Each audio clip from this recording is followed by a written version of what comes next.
That was an experience. I was not expecting that.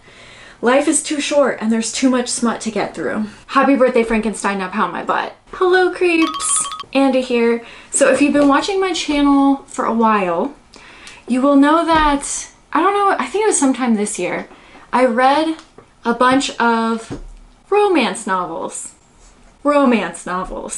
and reacted to those. I will leave that video linked down below. But this year I found a bunch of fall romance novels, and I wanted to read them, kind of do like a reading vlog kind of thing with you guys. I don't know what's going on up here. We're just gonna have to deal with it. So I wanted to read these books with you. Now the problem is I bought far too much smut and I don't know which one I'll be reading, but basically I bought Pounded by the Pumpkin King. I know I'm reading that one. Oh, my apologies. It is called Plowed by the Pumpkin King. How embarrassing. But I also got a bunch of Chuck Tingle ones.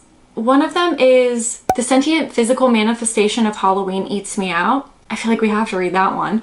But then I also got This Pumpkin Spice Latte Gets Me Off in a Fun and Sincere Way Because It's Okay for People to Enjoy Popular Things Without Being Shamed for the Perceived Basicness of Their Beverage Choices. So I feel like I need to read that one too. And then I also bought from Chuck Tingle Happy Birthday, Frankenstein, Now Pound My Butt.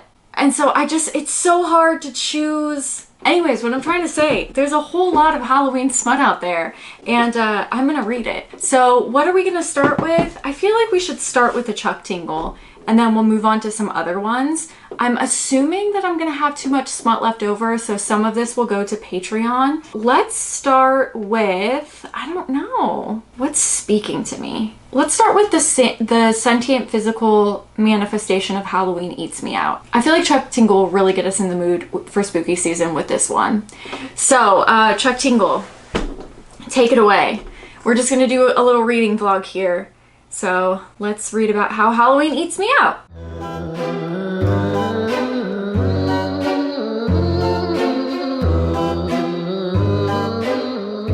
Okay, this actually really does, it's really feeling like a Halloween read here. It's just this person saying that everybody has their favorite holidays and this person's is Halloween, and it makes them feel like the only time of year they can really fit in. But there's a lot of wholesomeness around the holiday too if you're not just into the spooky stuff. You know, the autumn weather and the crispness of the evenings and things like that. Your husband's name is Cork. That might be the first issue. Because he has jealousy bottled up inside. I see what you did there. So there seems to be a lot of anger in their relationship. I think he's jealous of her love for Halloween. He says, like, would you rather be with Halloween than me? If you want to be my wife, then you're gonna have to get rid of this Halloween stuff. Divorce him immediately. I don't want to be with a partner who's this jealous. That's fair. If you're jealous, if your husband's jealous that you love a holiday, even if it eats you out sometime in the future. Oh my God, what has my life become? Okay, back to work.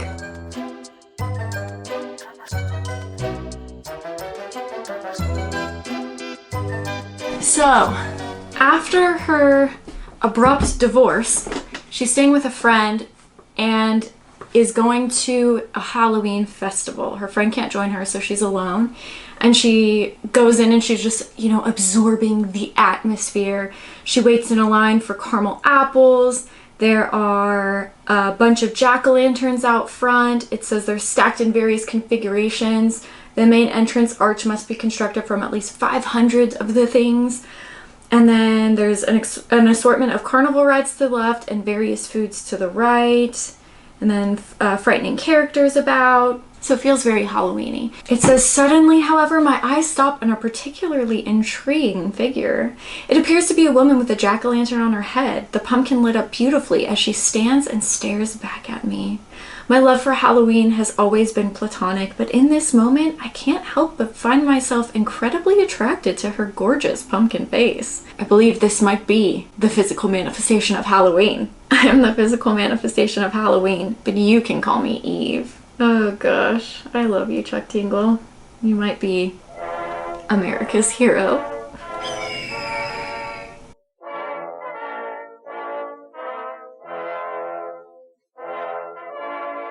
Okay, things are heating up. They're gonna do it in the cornfield. Okay, they're making out. They're tearing off each other's clothing. I'm sorry. This is so funny to me. Oh. Oh. Oh my god. Oh my god. That was my impression of the physical manifestation of Halloween. Oh my god.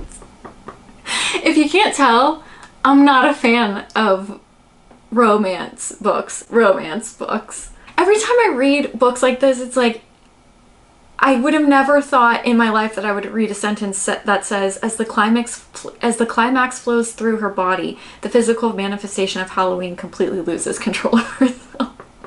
The sentient holiday screams out into the night. Now it's your turn. Trick or treat. I consider her words for a moment. Trick, I finally reply, feeling mischievous. So it says there's a stem coming out of her pumpkin head, and it says I reach down and gently take her stem in my hands, then pull her upwards to lift away the top of her Halloween head. There's a present inside of her head. Oh my god. I was not expecting that. Oh, hold on. Okay, it is a black and orange phallic object that can be tightened onto a person's body. She says, what present would it have been if I said treat? And she's like, oh no, it's just that in there. That's all I got. Impaling me? Jesus. Not the word choice I would have selected, but okay. These are the funniest sentences I've ever read. I let out a startled yelp as the beautiful pagan celebration enters my... And it is the best climax she's ever experienced in her life. Good job, physical manifestation of pagan holiday Halloween. But how does she eat her out with a pumpkin head? I've got so many questions. Okay, so they end up, I think they're gonna become long-term lovers because although Halloween is busy for the holiday, they make a plan to go on a date the next night. Now this next page says, some say that love is the soul of books, and what better way to show a little bit of love than with a free gift. Here to tingle you to the core is a bonus story from your reading pleasure, Moby Butt. Oh my god, Chuck Tingle, you are just too much! Too much to handle. I just adore you. That was an experience, I can tell you that. I would rate that story 10 out of 10.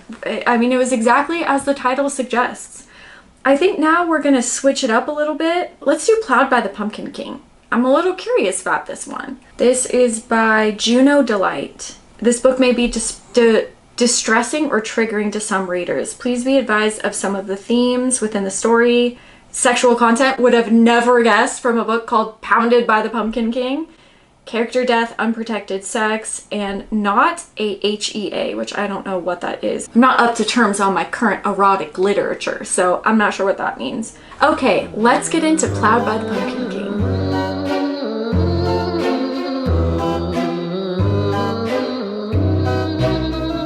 So far in Pounded by the Pumpkin King, we have Emily. She is a college student, and she gets a mysterious invite to one of the sorority or the guy versions of sororities. That word is not coming to my mind at the moment. Frat. That she doesn't feel like she would typically be invited to, so she doesn't know who sent her the email. She kind of just deletes it. But her roommate invites her there, and she says that Kevin, the man that Emily is after, should be there. So she ends up going to the pumpkin patch and ends up finding Kevin having intercourse with another woman. And so she's walking through a cornfield, she gets lost, and she says, fuck Kevin and fuck this party. God, would somebody just fuck me?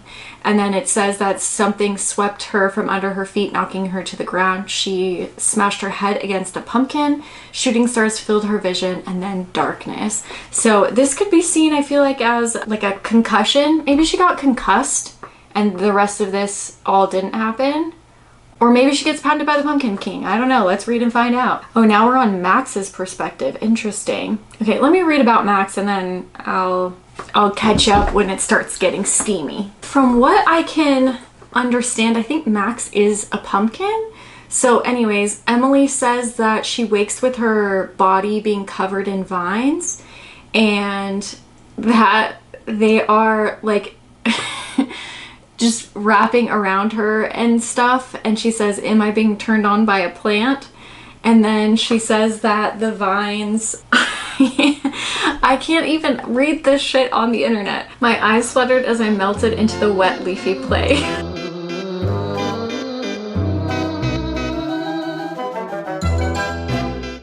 He had a tall, muscular body, but vines were wrapped around his arms and legs, like they were a part of him. His skin had a greenish tone, but not in a swamp monster kind of way. It was cool to the touch, like the skin of a pumpkin. His hair was a scruff of crawling vines. His eyes were dark like the midnight sky. I am the king of the pumpkin patch, the great pumpkin himself. What the fuck, a pumpkin? That's a fair question, I feel like. Okay, so he's the spirit of a prize-winning pumpkin that's living on forever in the patch. He's the king of the pumpkin people, passing down his lineage, his seed, continuing to produce winning pumpkins for the farmer to keep his farm profitable. Oh, okay, so he brought her to his realm as a queen. It says that the females in his realm have no desire or need for him. They want nothing but seed. But your body is different. You have desires. I feel them.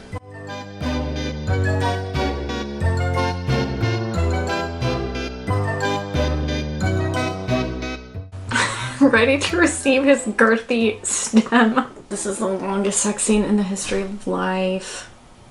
Can you feel my tip? What? Honestly, I didn't even know that pumpkins could even fuck. Okay, we get it. Hi, kitty. Oh my god, they're still going! They're still going! Jeez Louise, this pumpkin's got stamina! Love. Yeah. It said, a fucking pumpkin spice latte. His tastes like a fucking pumpkin spice latte. Do I need to say that again? A pumpkin spice latte. If human tasted like pumpkin spice lattes, I would give so many more. It would be insane. Is that all it takes?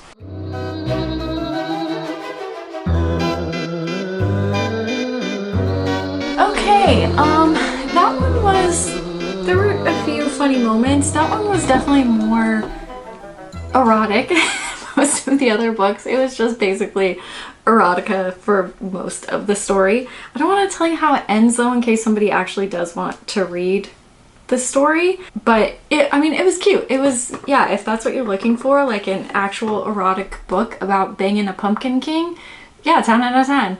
I'm gonna read Squashed by I'm a Pumpkin, as well as Happy Birthday Frankenstein, Now Pound My Butt on Patreon. And today we're just gonna finish up with this pumpkin spice latte. Gets me off in a fun and sincere way because it's okay for people to enjoy popular things without being shamed for the perceived basicness of their beverage choices. Another Chuck Tingle. I just feel like we have to. His books are so funny. And let's begin. I like how his books always start very like, creating art is a noble, deeply fulfilling thing to do with your life. Like it's not an erotic novel about banging a pumpkin spice latte.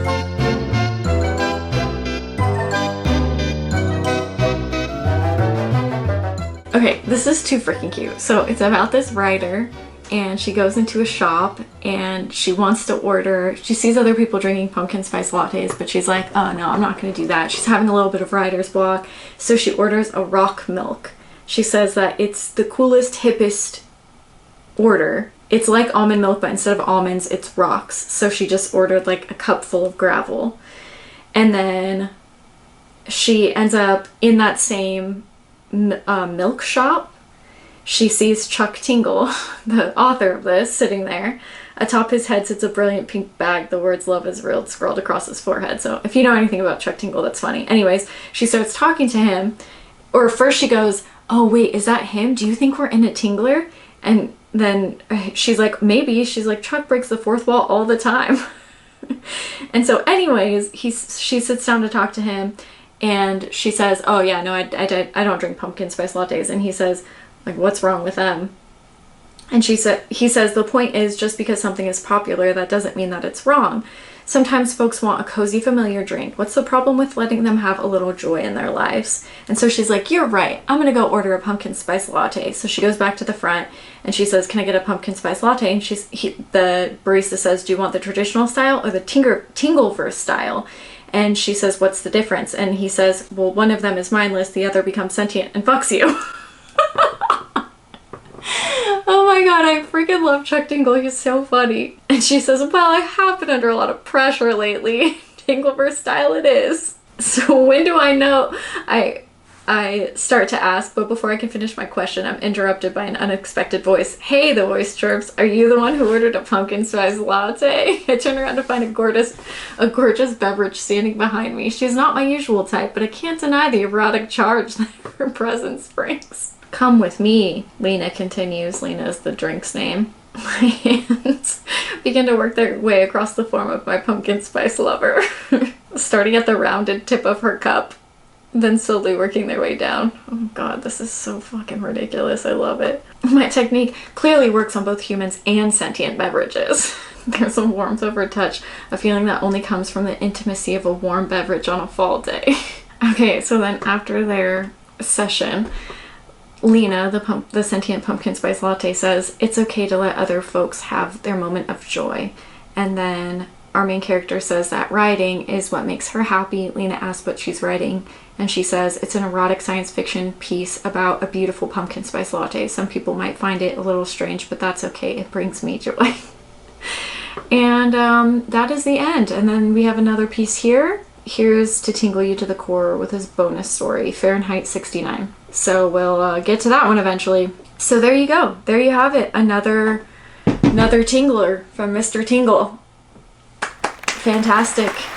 And yeah, if you like pumpkin spice lattes, then go drink one. Don't be embarrassed. Fuck one if you want to. I think that's the point of the book. 10 out of 10. Anyways, that is all for our erotic fall/Halloween sentient weird object romantic novel story. Let me know what you think of these. If you want to hear what Happy Birthday Frankenstein Now Pound My Butt has in store, then head on over to Patreon, and that'll be up soon, before Halloween, along with the other novel that I had purchased. Too much smut. Life is too short, and there's too much smut to get through. Anyways, thank you so much for watching, and I'll see you soon with another horror video. Bye, guys. And also thank you, Chuck Tingle, for your service.